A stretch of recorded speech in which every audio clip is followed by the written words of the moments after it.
Yeah, definitely. I kind of went back and forth throughout the whole process, about coming back, staying in the draft. And it pretty much just came down to I didn't get the feedback I wanted. I was kind of projected late second round. And most of that lied on just having a losing season last year and just, not making the tournament kind of hurt my stock. And just also having this losing season hurt my stock. So I knew if I came back winning that after winning and having the stats I had last year, no one could tell me I'm not a first round pick. And I think dudes in the draft were put ahead of me just because they had winning teams. So, I went back and forth with Coach Stackhouse, and he pretty much told me, why don't you come back and make the process easier for yourself, because getting drafted later or whatever route I took, it's gonna be tougher than getting some guaranteed money. Yeah. What advice did your dad give you? And I heard that he wanted you to come back if you didn't get a guaranteed deal on the table. Is that correct? Yeah, my dad pretty much he was supportive. He told me just go through the process. Just keep one foot in, one foot out. Take the advice, enjoy the process as well. Because if I didn't go in the draft this year, I learned a lot going into it for next year as well. So, my dad, me, him, and Stackhouse, talked. The coaching staff, they came out and met with me when I was in California doing my pre-draft. So I think that was another reason I came back as well. Just having them all come see me at my house and just tell me what it would look like me coming back this year. I think that was a good thing for me just to see them all face to face. So that helped as well. Aria? How did the new rules about name, image, and likeness kind of play into your decision and the fact that you could, make some money while playing at Vanderbilt? Yeah, I think that also played a role, as far as going into the draft and coming back. I didn't want to make the wrong decision just based on just trying to get some little bit of money in my pocket. I wanted to be in the right fit, wherever that was in college or in the NBA, just the right fit, for my benefit. So, this ability to get money in college was like, why not just go back? Risa? Good afternoon, Scotty. In the feedback you got looking at the NBA, what were some of the things that maybe you heard that you could work on your game? And coming back to Vanderbilt, what are you seeing from this group? I mean, obviously you've got so much experience, but you with what Stack has been able to add, in the couple of years that he's been here, what do you like about the group that's around you? Definitely. Most of the feedback would just, go back and win some games, my stats weren't the problem. They said I could, win more games and be more efficient. And, me and Coach Stack talked about that. And being more efficient comes with playing with better players and not having such a big load on me just to, take some of those tougher shots I took. It is, not always having to be relied on to score as much. And that was pretty much the biggest thing for me coming back. Coach Stackhouse told me this, he was going to put some guys around me to help me, I don't always have to, feel like I need to score. I'll always have to feel like I need to make the big play and that dudes around me can make plays for me. And since I've been back, I've seen that, especially with like Rodney, he's been back and he's been another great guard to play with. He's getting me a lot more open shots. I really haven't had that, like someone that been able to, drive and penetrate and give me open shots and open looks where I don't really have to handle the ball as much and take the load off me. So having him, when Liam comes back, that's another addition that's going to help me as well. So, Bobby? Yeah, I was going to ask about Rodney. Defensively, Stack said last week, I think that, he obviously has a great defensive reputation. How will it help you that he is able to, lock up the best guard on the other team and maybe take some of that load off of you also? Definitely. Yeah, I think that helps a lot too. Last year, having a guard, some of the top guards in the SEC, and then having to score and handle the ball, it takes, it's a huge load that, Rodney could help with. I think Rodney's already shown that he's a great defender. He's bought in. And just playing with Rodney is great because, we both can handle the ball. We can both defend the ball. And it's just good to have him here now. Rita? Scotty, that whole idea of win more games, you're going into your third year now as Stack and with these guys around you. What's your expectations? Is it maybe higher than you've had since arriving on campus as a freshman?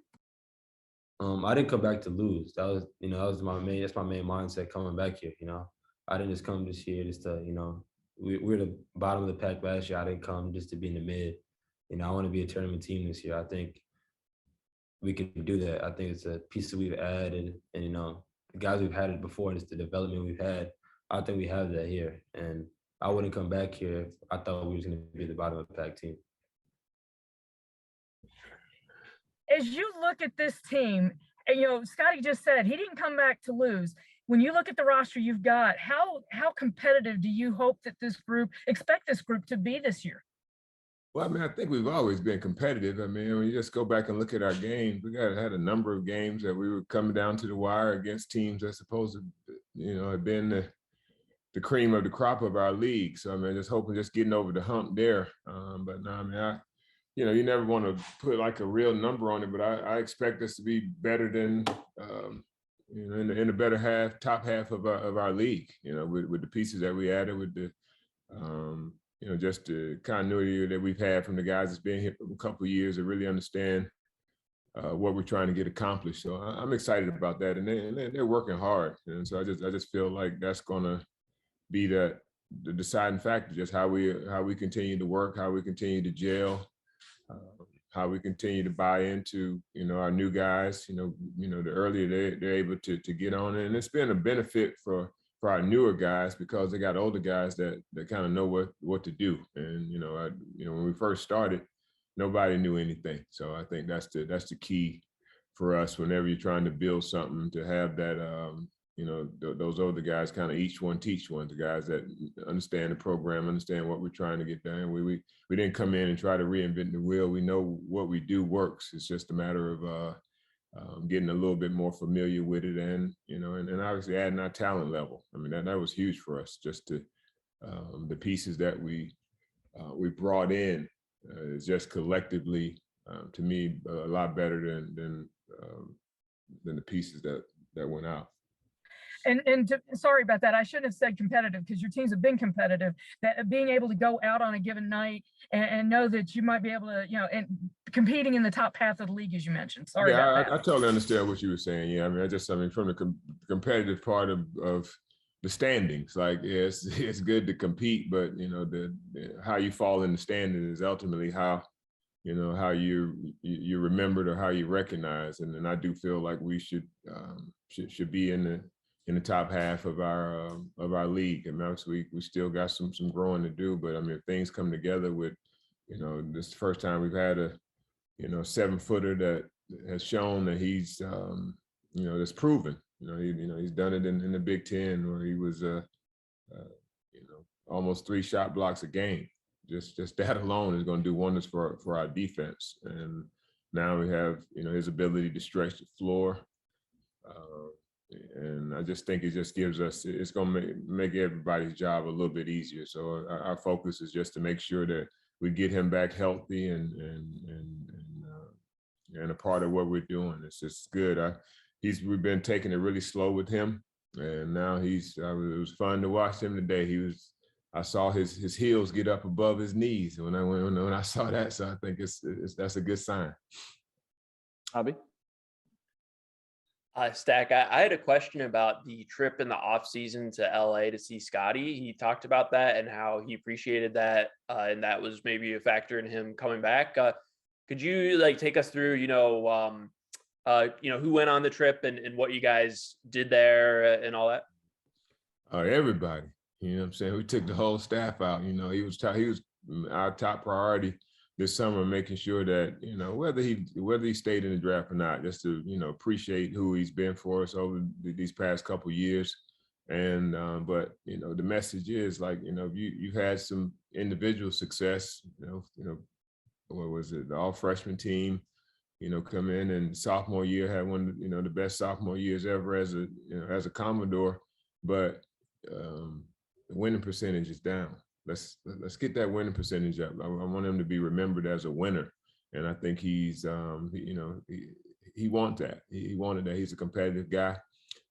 He's a Scorpio like me, so I know he walks around with a little bit of a chip on his shoulder.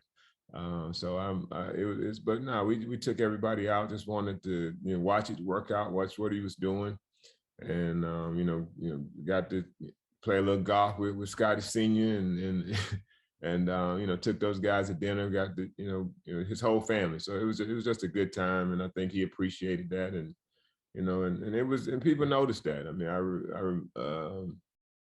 think it was Cassius Stanley. I mean, his father was there working. He was there, and he walked up to me, and it was like, man, you just don't know how big that is. If my son would have had that same support, maybe he would have done something different, as opposed to leaving early. And that, that's just good to know that people, recognize, our efforts in trying to, not to woo him so much, but just to, because I think he knows that we care about him and knows that we want what's best for him. But I just felt like there's more growth in this game, and that's really, he should be a first round pick to me, and unless you're a first round pick, there's really no need of leaving early. It's great to go see that process. I'm glad that he was able to go see that process and understands what it looks like, and he'll be more prepared for it, the next time around, hopefully this year. I mean, I'm not looking for him to come back for a senior year. I want him to have a hell of a junior year and propel himself up into the top, top 30 of that draft.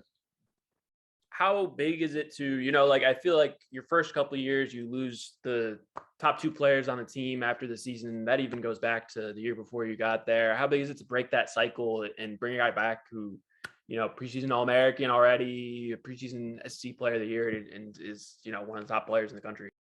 Yeah, I mean, we understood where we were, who we are and where we were, and how we continue to compete. Like, we knew that we lost the 24-point score in the first SEC game, but it's, and like again, it was a saying my mom has all the time. It's like, I'm not complaining, I'm just explaining, so I don't make any excuses. I still felt like we could have, there was games and situations where we still could have, won a few more games here and there.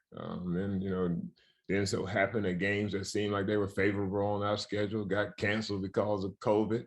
But then when we got into, the tournament, we were able to win a game, and I thought we should have won the second game, against Florida. And so I just think we want to get progressively better as the season goes on. I think that's the thing for us.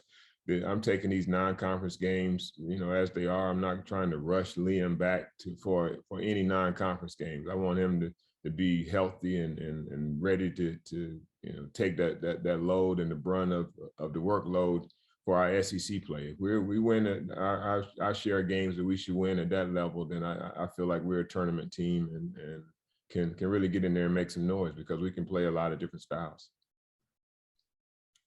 You all got anything else for Coach? Robbie, go ahead. Oh no, Teresa. Let's go, Teresa. You talk about being a tournament team and finishing in the top half of the SEC. How competitive does this SEC look to be this year?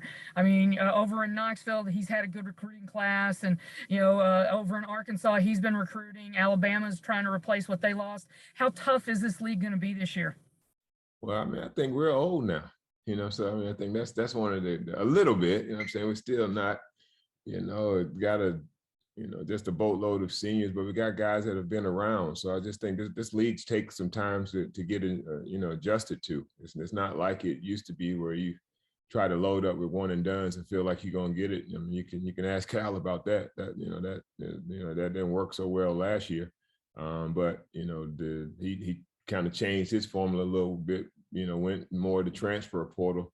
And I think that's it. You want to get guys that have been around, that's been on the college campus before, and it's not so new to them. And we did that, adding Rodney and adding Liam and adding Taryn and even Jermaine. I mean, those guys have shown some flashes of giving us a dynamic and a dimension that we just haven't had, in the past. And it's my job to try to meld all that together. And I think, but we're doing it, and we've been just everybody, just the things that we've done. I mean, great credit to the guys that have been here, Faraji and Damani, but we've taken another level, with our coaching staff and where we added there. I mean, Ed Conroy, just the things that he can, he sees from being around the college game for 30 years. Mike Curry, who's a basketball lifer. I mean, those guys bring some things to the table, and I'd be remiss to forget about Adam, because he knows what we want to do inside and out, and he's just he's been a blessing to our team. So I'm excited about where we are. I think our guys are excited about where we are, and it's just it's been a great learning curve for me too, just to understand and college basketball and just those different dynamics of that you just take for granted when you're on the outside looking in, but once you're in it, and there's things that we've changed, just from a strategy standpoint, that I think we all understand what we want to get done now, and it feels pretty good going into the season so far. Bobby? Yeah, I just wanted to check on updates on Liam, Tyron, any other injuries or recoveries going on. Yeah, right Tyron is coming back strong too, man. He's we really ramped up his workouts, ramping up Liam's workouts, and I think it's really like we hadn't did any basketball stuff really with Liam yet. Next week is the week where he ramps up the basketball stuff. Tyron has been doing, and I think it's more kind of between his ears than anything else right now. Whenever you have an injury like that, it's just kind of getting over that psyche of what can I do and trusting it again. It's like a baby trying to learn how to walk, and then I think, but he's talented, man. He's talented. He does some things out there, and he plays above the rim, at a level that, we really don't have on the roster. So, I mean, it's going to be good to have an SEC athlete out there that can go in and catch some of these cute live plays that I got in store.